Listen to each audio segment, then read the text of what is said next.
share my screen now.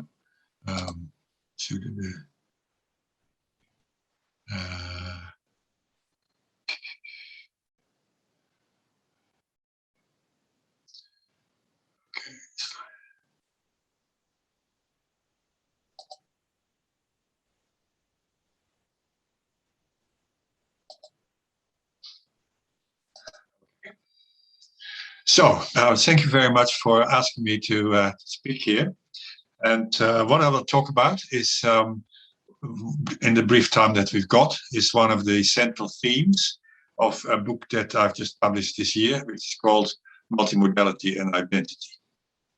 And I will begin by with a little story to try and make clear what I mean by these two keywords, functionality and identity. In the 18th and the 19th, and then the example is eyeglasses, which I'm wearing myself now. In the 18th and the 19th century, many different types of glasses were invented. You just see just some of the richness of that. You know, pince-nez, which pinch the bridge of the nose, lorgnettes, monocles, and so on and so on. However, and all these, the important thing is to say all these different types of glasses differ in the way they work, in the way they realize the purpose of glasses to see better. For example, monocles, were developed by an antiquarian to be able to inspect things at close distance, inspect gems. Today, that is no longer the case. Today, glasses all have the same basic uniform shape.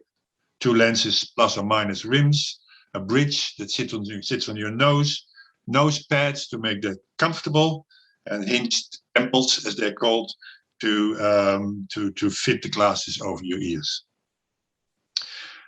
But the point is that basic functional design comes in many different styles. These styles are just one resource for expressing identity. They can make you appear bold or modest, adventurous or studious or fun-loving or serious, and so on and so on. They differ not in how they work, like my first set of examples. They differ in how they mean. They differ semiotically. So. I'll stay there for a moment. And this identity design, and that's an important point that I will say a bit more about. This identity design of glasses works with concrete, material, observable qualities, including touch. Lenses can be round or oval or rectangular or anything in between. Colors can vary. Textures can be plain or mottled or speckled or marbled or whatever.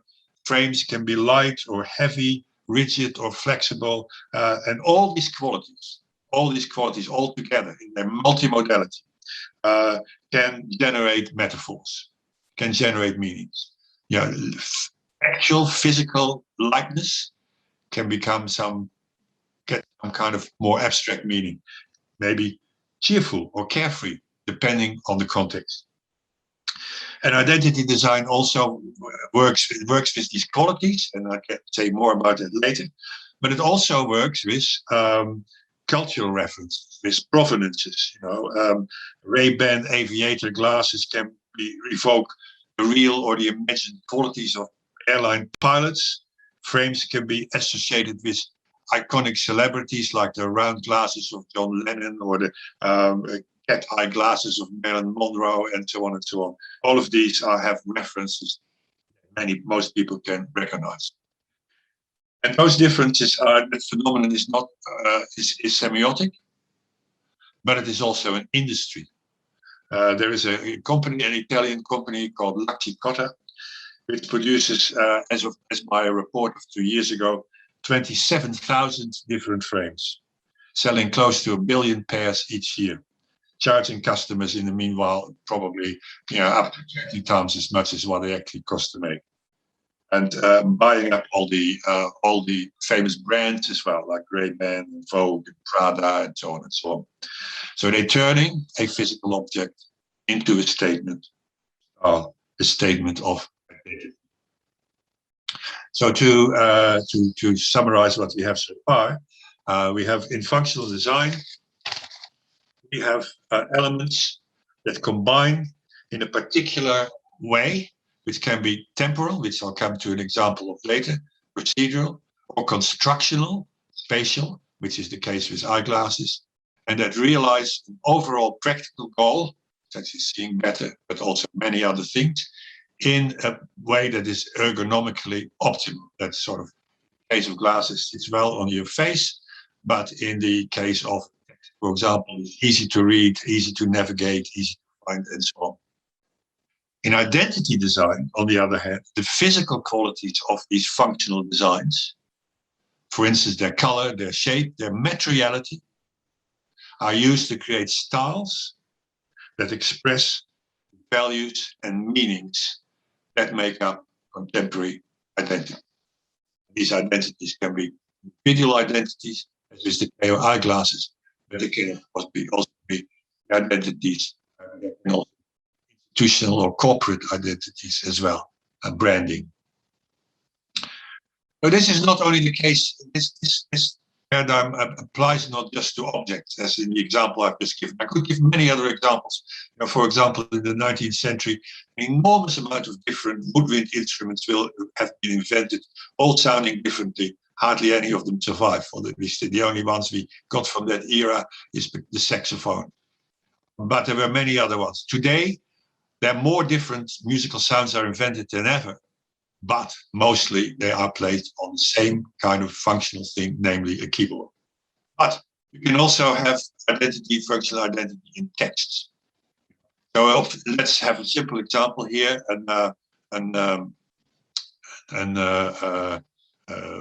business card. And on a business card, you have to have certain functional elements for it to do what business cards are supposed to do. But they can be executed in many different styles, be at the same time an expression of identity. And therefore, of course, on the internet, you can find numerous examples of just templates where you can see what to put on, what the elements are, that you can then fill in yourself, but to which you can also add that identity element. Functional and identity design also can be applied to performances, to what people do, to practices, performances of goal-oriented practices, whether these are role-related, for example, styles of serving customers in a restaurant, or leisure-related styles of socializing or partying. And then identities are expressed not by the sort of things I've mentioned just then, like color, texture, and so on, but they are then expressed by performance, by voice quality, styles of facial expression and body movement, and aspects of presentation, such as dress and grooming, again, whether of individuals or of organization.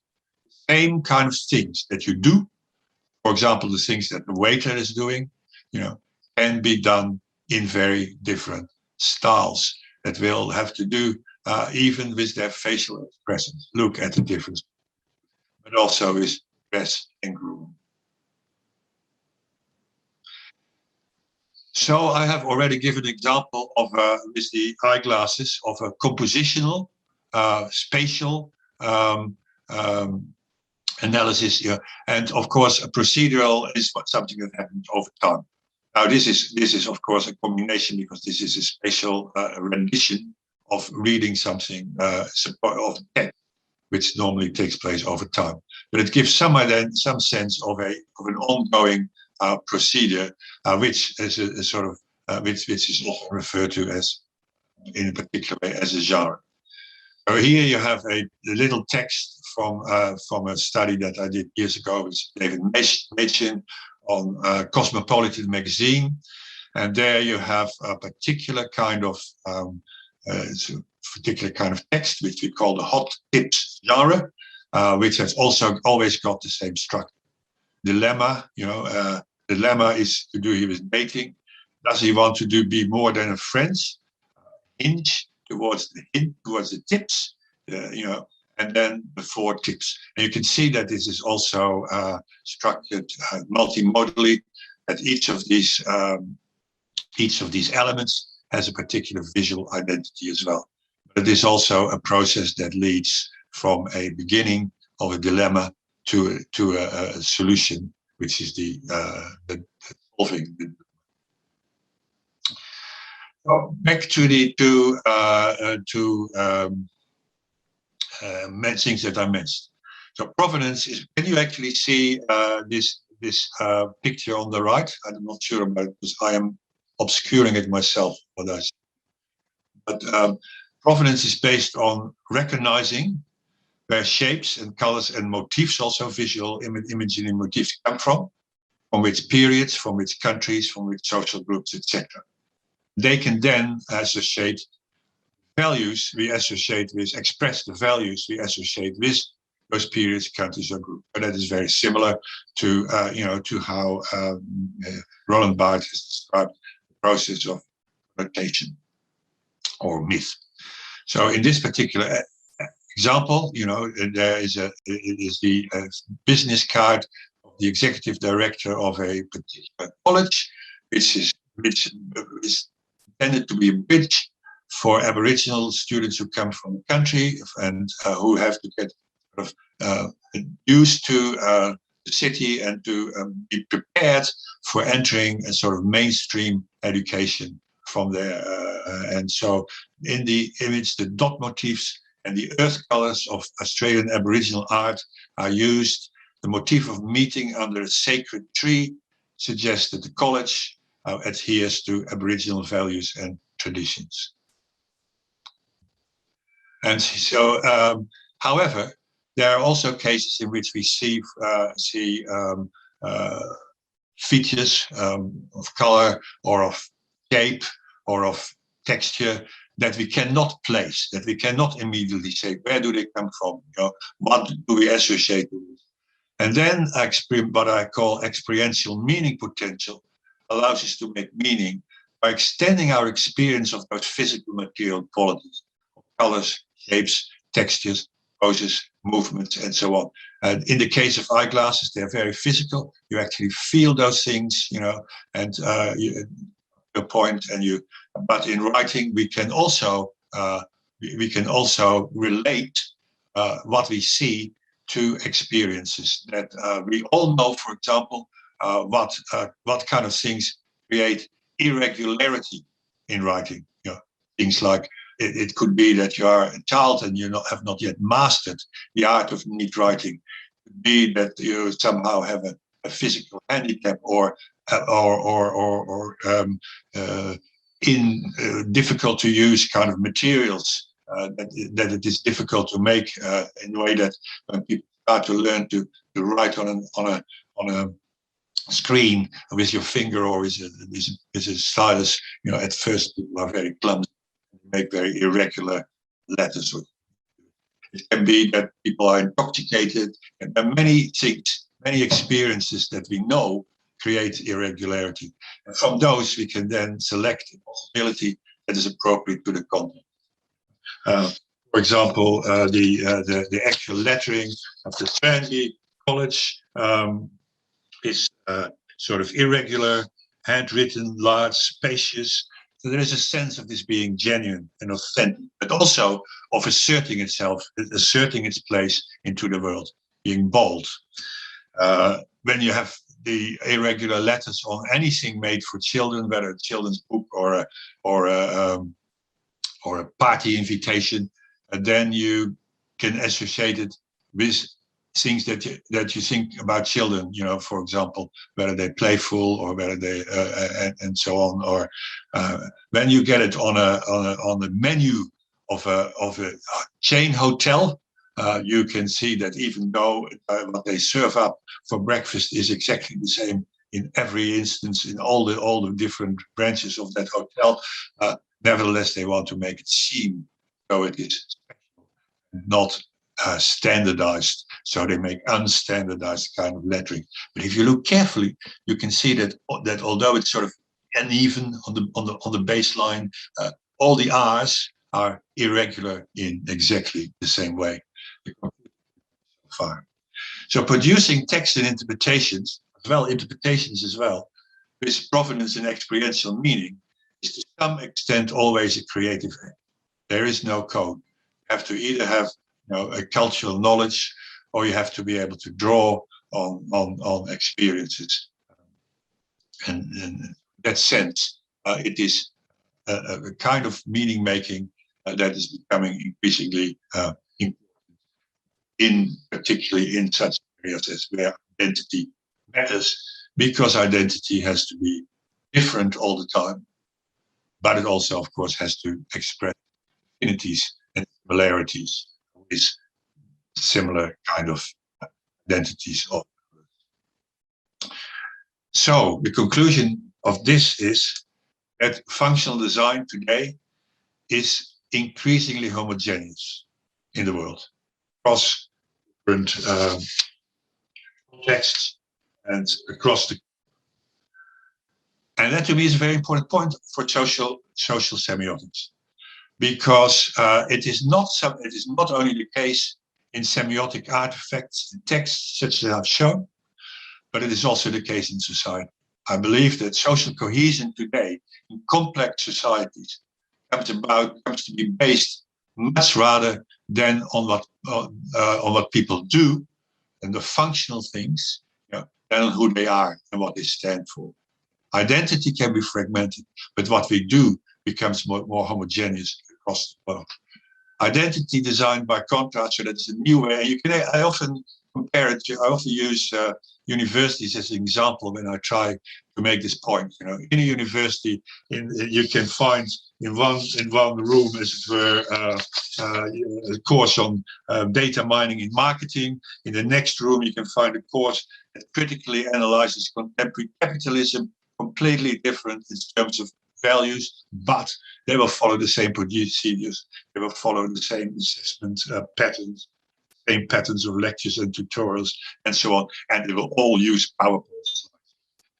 Identity design, by contrast, is increasingly diverse, because, in a way, identity has to always be able to produce both individual self-expression as affinity, either between members of like-minded communities, lifestyles, or affinities between specific kind of brands and other institutions or corporations or organizations that have similar identities and affinities and stand for similar kinds of things. So now I want to end by talking a little bit about technology, because this particular way of making meaning, not something I believe that has just been invented by me. It has also been invented long before by the designers of the technological semiotic resources that we use today to make texts and to make indeed others. Contemporary semiotic technologies impose the synergy of functional design and identity design. For example, by providing templates that impose a unified functional structure, and yet at the same time allow you to express specific identities. So in this example, which is just from Microsoft, where you can find thousands of templates for business letters, for invitations, for you name it, thousands. Where they basically, what users of such a template cannot decide is which functional elements should there be, how important they are, how much space they should take up, where they should be. All that is decided for you. And there must be a photo top left with the title and date of the event below it, in this case, an invitation. There must be an event description below that. There must be several bits of information about the key event info, they call it, in the right-hand bar. And there must be the information about your company or your organization at the moment. What you can decide is what picture to put there, what colors to use, and text, if so is, what fonts to use, and so on. So as to make it specific, to customize it, to make it yours, to express identity. And the resources we use, resources such as PowerPoint, are working exactly the same way. PowerPoint, for instance, offers a default functional schema of a heading plus up to 6 usually bullet-pointed points. And if you don't do that, which is possible, you can of course do that, but you have to do a bit more work. It is not a default schema. And in fact, I've done a big research project in PowerPoint, and we found where we recorded many PowerPoint sessions, both at universities and at companies.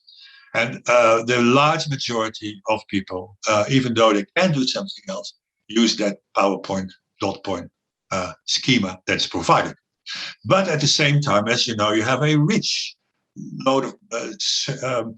set of possibilities for making it yours by creating themes, backgrounds, and to make it, which can then either be the identity of your company or which can be the identity of you as an individual, and that you can use, for example, if you do a talk, conference, or a lecture. So PowerPoint is that schema, and that's because it's a point that's important to think about.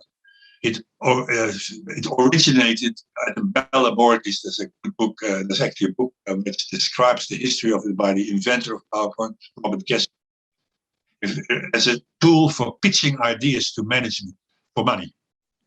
And that's, of course, what our 6 bullet point is perfect for. You have to hit home, you have to make some really concise points. The manager does not have much time, you must get it across quickly.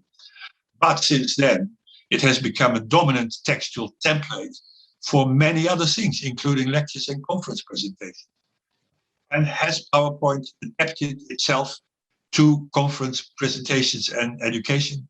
Or even to sermons in evangelical churches? No, all of those, we had to adapt it ourselves to PowerPoint, the other way around. So we had to fit into this kind of system and to its priorities and values. And it may be that, that we have a lot of choice. But ultimately, those choices, although you can, not many people do it, but you can make your own, are very much expressing values that align well with that kind of orientation towards and that history of coming out of the corporate world. That, in other words, is sort of neoliberal bias. You get modern, future-oriented, but retro, business-like, organic. But there are also things you don't. One more example: Microsoft Smart Art.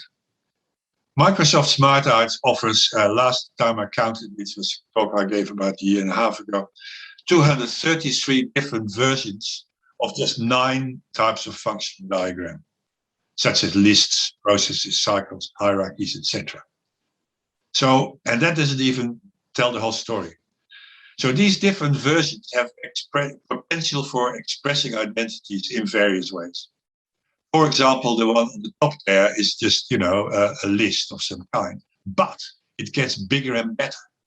It grows, so you can express your sense of dynamics and growth through choosing that one rather than another kind of list. But the one on the bottom has behind it a pyramid, which has a sort of, a move from the bottom to the top. Whatever you make of that in context, it can be very different. But again, it gives you an opportunity to express certain kinds of values. If you look at org charts on Microsoft Smart Art, you can find ones which have closed boxes for the different roles in the hierarchy, but you can also want open ones. And then you can express something like openness or determined. And then I'm not even talking about the fact that you can give those things color, that you can change the typography, and change the texture. So you can have those 9, basic things, and yet you can give that different. And where does that come from?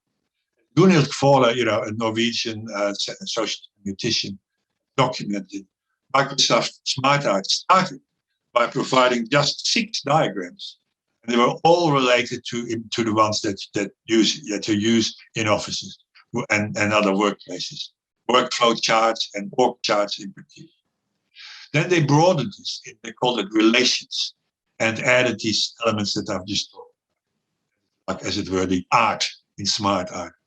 And since then, like PowerPoint, this come to be used in many, many other domains, including education and research in the humanities. And I bet your life that some of the talks you have seen in these wonderful sessions that have been organized for you at Semiotics, have had Microsoft diagrams well to express ideas in this language. What we look forward concluded from there, and I've quoted that many times because it's well.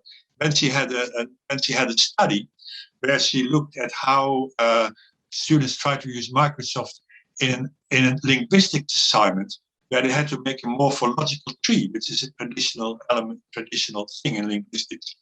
And there is no morphological tree provided by Microsoft, but they try to use other diagrams, make them work for something that has never meant to work for. And she said, ideologies from organization management are thereby infused into higher education, not explicitly by verbal instruction, but by being buried in the templatized formats for multimodal representation, part of the technologization of discourse.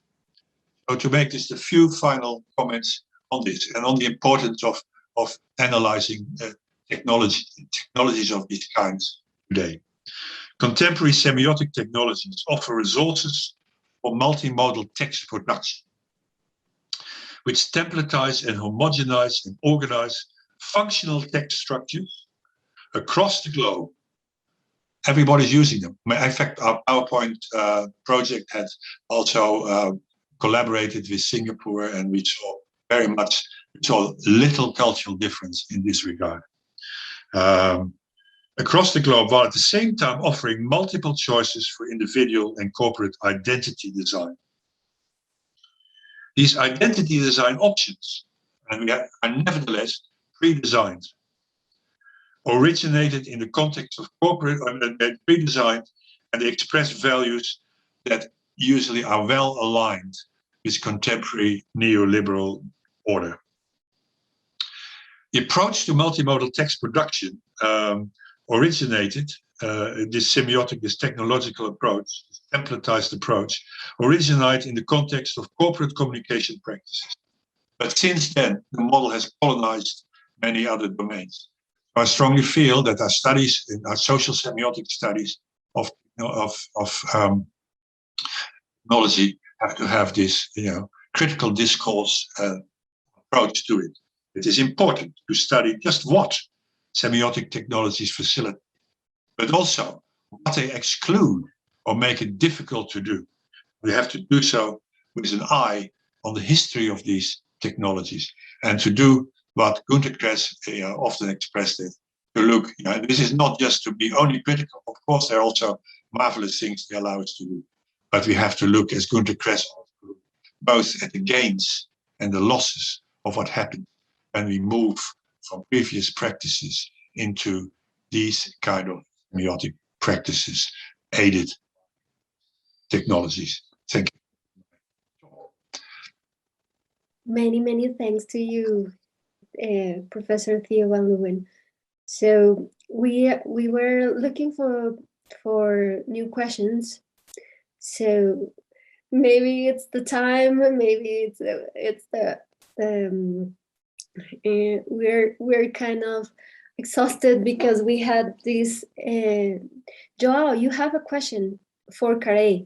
So Joao, turn on your sound. Your camera. I'm sorry. Can you hear me? Yes, we can hear you. Oh, okay. Professor Carey,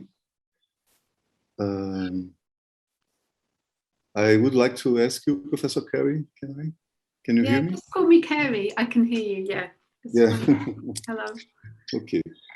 I would like to ask you to relate your research with embodied communication research or embodied cognitive science in general, I mean, as a general program of research. Yeah. Another question I would like to, if this emerging space or emerging landscape or cognitive niche, a new cognitive niche of digital touch creates new ways of communication or new ways of connecting people, what does it mean in practical terms? I mean, is it possible to imagine something like this digital touch changing some basic semiotic or cognitive abilities, for example, related to natural language abilities or something like this? They're really big questions, aren't they? So, so my main colleague that I work with, Sarah Price, she comes from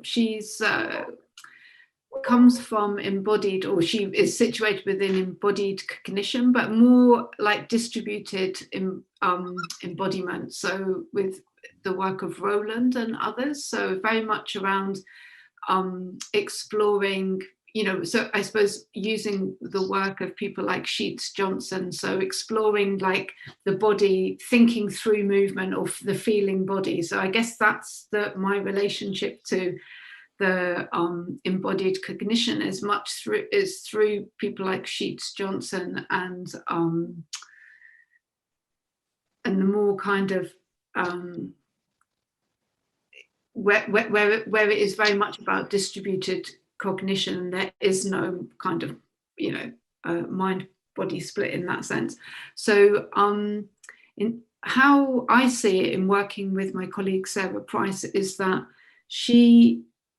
we're kind of looking at similar things but through different disciplinary lenses. So for me, then I would be exploring, you know, when we've done studies together, I would be exploring kind of the interactions that I can see, the kind of taking a multimodal analysis to looking at what kinds of modes are in play, what kinds of actions are in play, looking at breakdowns, looking at the ways that artifacts or objects are used.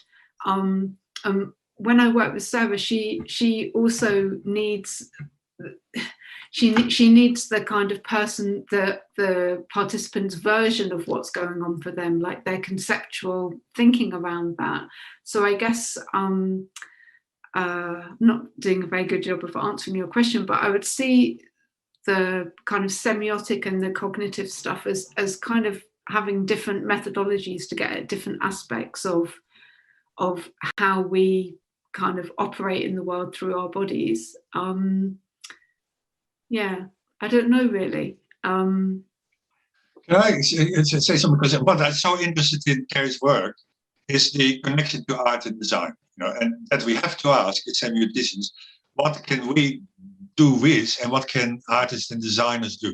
And one thing that artists and designers have done for a long time is very similar to what we do, because they actually design semiotic resources. You know? Like in a way, writing with 200 reading images, then you sort of design a system, you know, you make explicit the semiotic resource. But many, not by no means all, but many artists and designers actually do precisely that. In the past, you know, and I've written things on how, for example, how Jean Tinguely, the sculptor, you know, design, in my opinion, you know, developed an entire language of expression with movement in sculpture, you know, which has enormously influenced the world, which has influenced the design of everyday objects, you know, has helped make things mobile. Today, it is precisely those kind of designers of these semiotic things that Carrie is also studying, in that I've been slightly different ones studying, that do that, you know, and then again, artists are also at the forefront of, you know, thinking how can we use it? How can we make semiotic use of it? So with Christian Hannessen, I've just recently written something about David Hockney using digital technology to make art and the controversies there. So I actually think, and I also think that artists and designers are usually ahead of us semioticians. They have been there before. Yeah. They have already done it. You know, we come behind them, becoming aware of it. So I think the collaboration and the awareness of that, all we can do is put into words, you know, with respect and admiration, as it were, what they have actually designed and done, and sometimes with critique when we don't like it. Thanks, Theo. And just to answer your other question about about touch and kind of new possibilities. I mean, building on what Theo's saying, a lot of engineers and computer scientists that we're working with, their starting point is reality. Their starting point is, as engineers, the challenge is always, how do I mimic what exists already?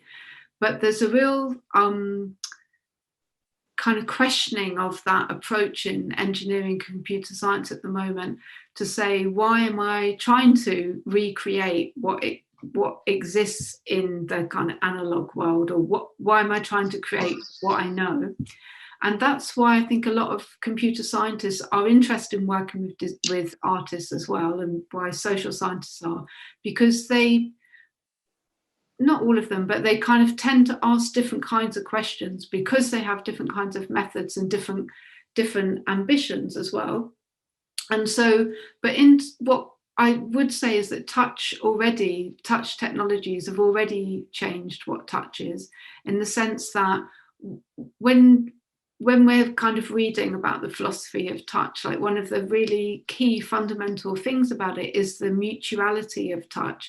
So, you know, if you and I were touching, you know, like, are you touching me or am I touching you? And kind of, what does that mean? And all that sense of like the inseparability, well, and the one-to-one as well. And technology's already changed that. So you can now, you know, have a sensation of touch, which people do count as touch. Whether or not we would or not is kind of not irrelevant, but a different question.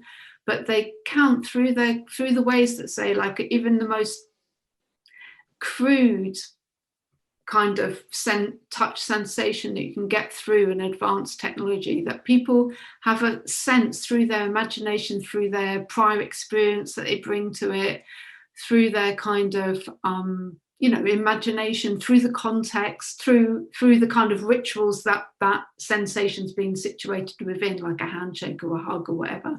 They interpret that as touch.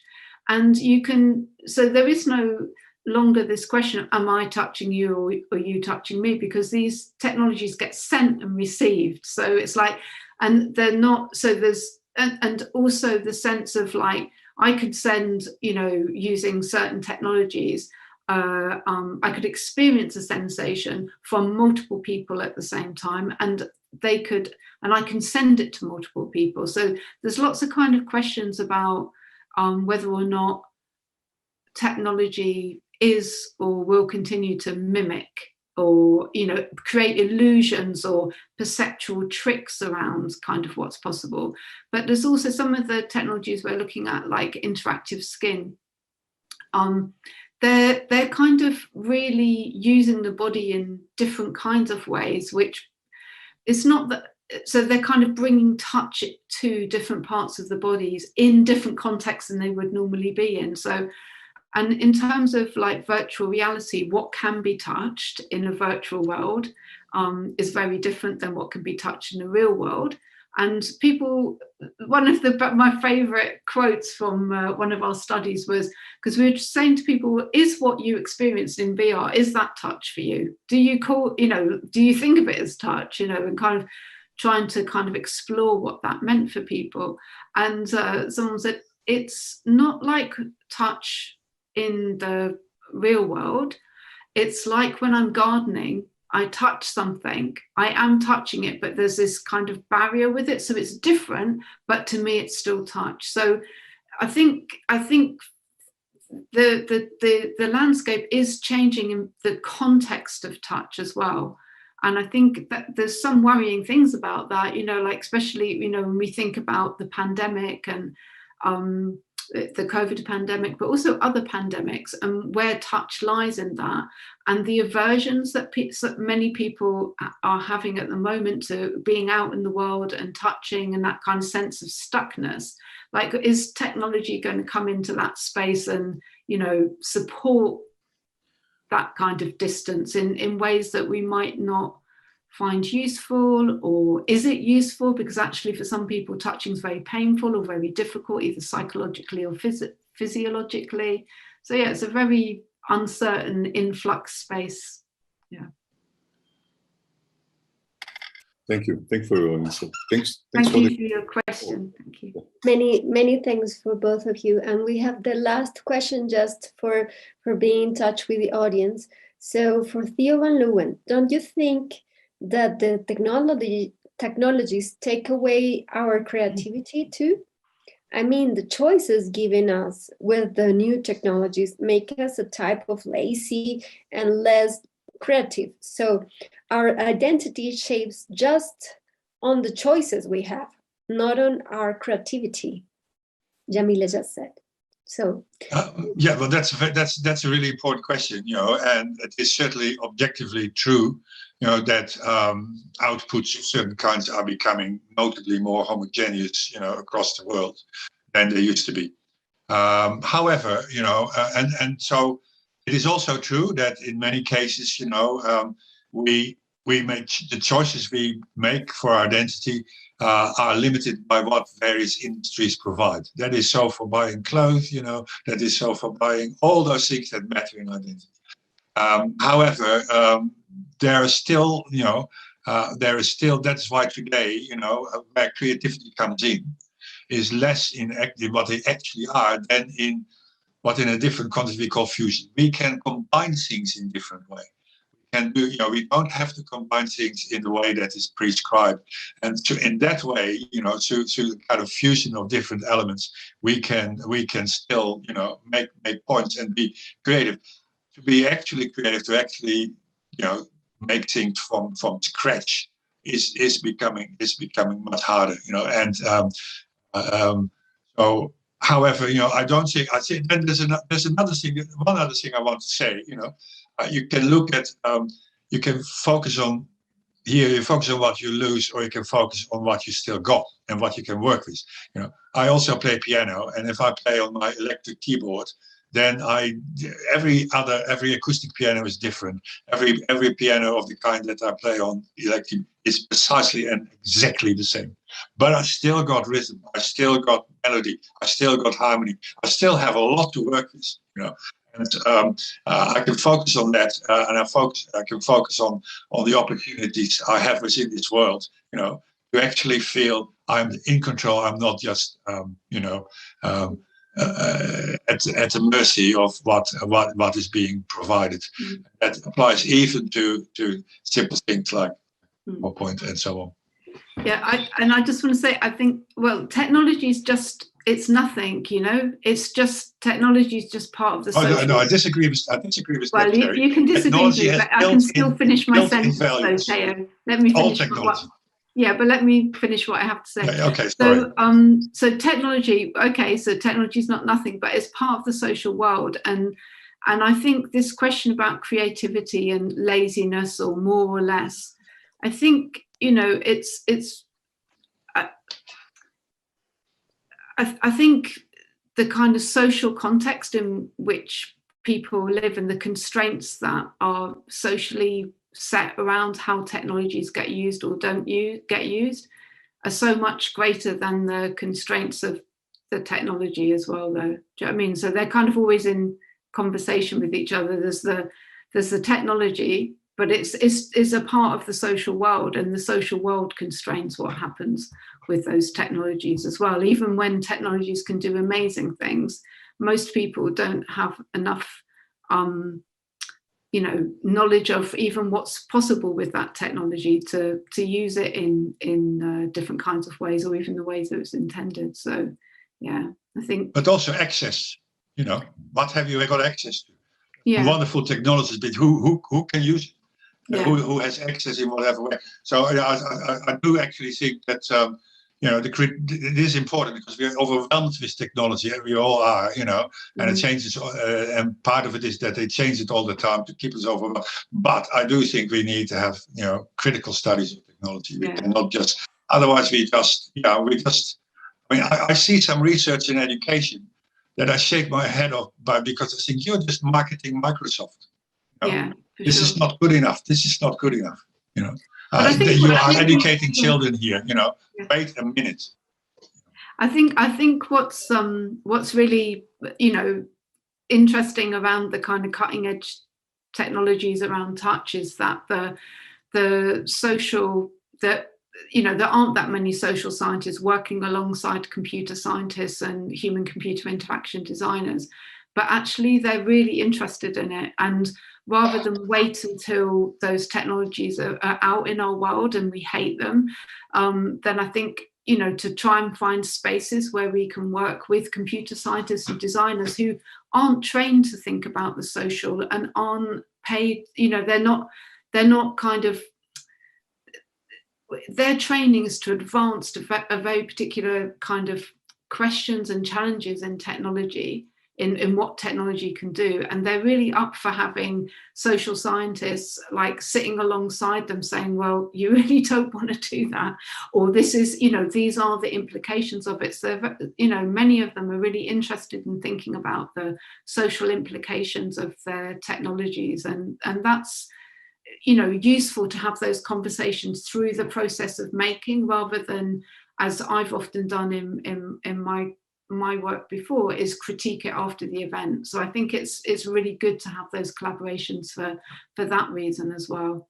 And I've just, with a group of 16 computer scientists from industry and academia, just produced, collaboratively produced a manifesto called Manifesto for Social Touching, Digital Social Touch in Crisis, which is being published in Frontiers in Computer Science. So I think that, you know, those kind of collaborations can be very powerful, because they're really concerned about many of the things that we're concerned about as well. So it's, yeah, collaboration can be very powerful in terms of actually speaking to computer scientists at early stages as well. And hopefully you won't get so many terrible technologies that we end up kind of not wanting to use or feel oppressed by, as Jamila I think expresses in their question. Many thanks, Carrie and Theo Van Leeuwen. We are terribly honored to have you here. And well, this has been the end. So I just gave the word, or I just gave the opportunity for our Neyla, Graciela, Pardo, Abril, the Vice President of the Americas from the IASS-AIS organization, who has gathered us today. So Neyla, our final words. Your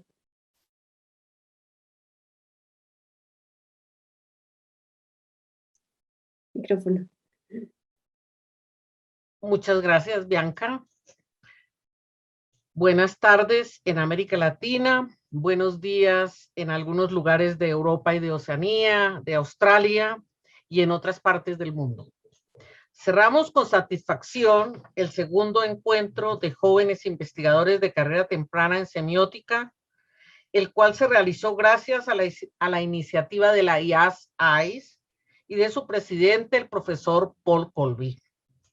Nuestro agradecimiento al presidente de la FELS, profesor José María Paz Gago, a la profesora Bianca Suárez, coordinadora de este evento, a los amigos y colegas de la Asociación Semiótica Colombiana y a su presidente, el profesor Andrés Vargas, a los directivos y profesores de la Universidad Distrital, de la Universidad Industrial de Santander, en especial a la profesora Edga Uribe, directora de la Escuela de Idiomas, al profesor Rafael Barragán, director de la maestría en semiótica.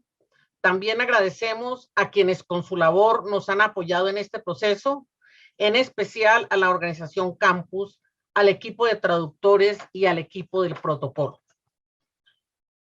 Alcanzamos con gran éxito crear un espacio amplio, plural, incluyente, para compartir conocimientos, conocer avances investigativos y estrechar vínculos de amistad y de relaciones humanas.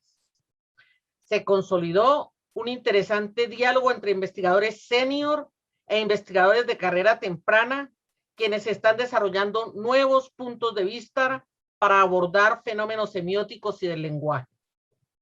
Esperamos que este punto de partida contribuya a la consolidación de la red mundial de jóvenes investigadores de carrera temprana, confiando en que su liderazgo posibilite el desarrollo de este campo interdisciplinario de estudios, capaz de ayudarnos a comprender y explicar los problemas más estructurales de nuestra sociedad. Los invitamos a un gran debate académico en torno al libro resultado de este encuentro, editado por Bianca Suárez e Ina Merkulova. La versión digital estará a disposición de todos y todas en las distintas páginas institucionales de las organizadoras de este segundo encuentro. Muchas gracias y hasta nuestro nuevo encuentro en la tercera versión del meeting de jóvenes investigadores de carrera temprana en estudios semióticos. Muchas gracias a todos. Bueno, la última sonrisa, the last smile for every one of you. Just saying here, cheers, cheers, bye-bye. Many thanks for every one of you. Ay, Edgar, no te ves allá arriba. Espérate, puedo ponerla aquí arriba, no te ves. Bueno, ahí, la última foto. Bueno, many thanks for every one of you. And bye. Bye. Well. Muchas gracias. Hasta luego. Muchas gracias a todos. Hasta luego, muchas gracias a todos. Chao, gracias a todos. Buena tarde, bye.